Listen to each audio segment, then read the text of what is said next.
Di jantung pedalaman Jawa Tengah, tersembunyi jauh dari peta dan jaringan listrik modern, berdiri sebuah desa bernama Tlogoretno.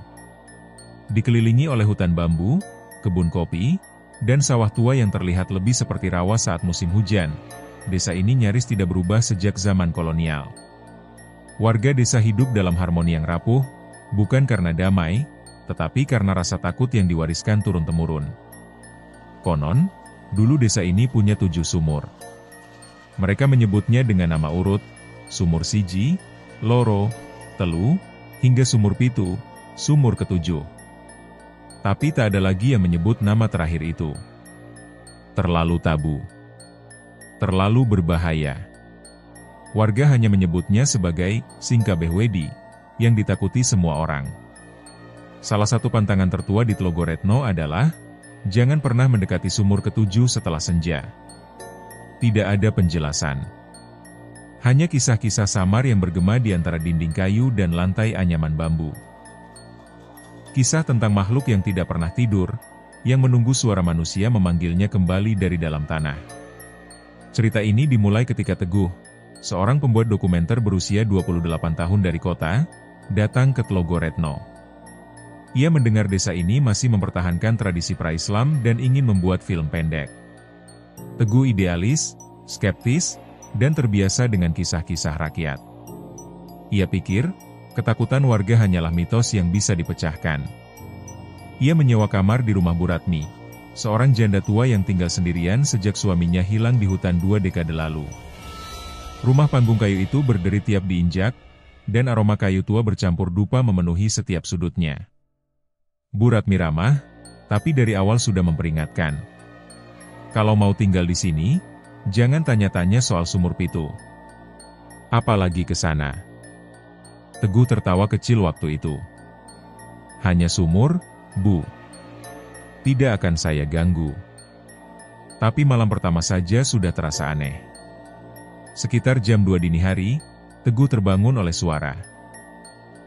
Gesekan logam.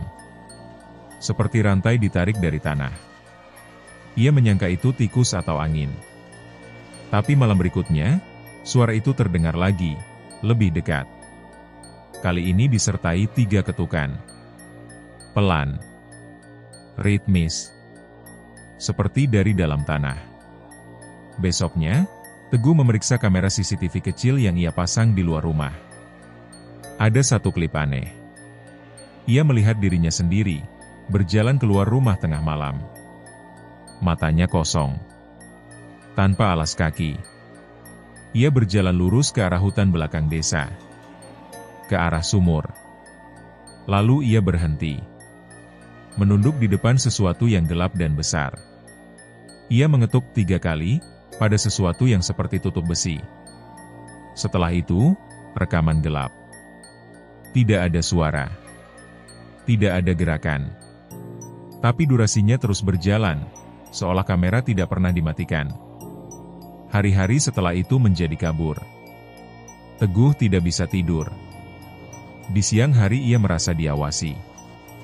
Di malam hari, ia mendengar bisikan, bahasa yang tak dimengerti, di sela suara jangkrik. Ia mulai bermimpi buruk. Wajahnya sendiri, tapi dengan mata hitam pekat, memanggil dari dasar sumur.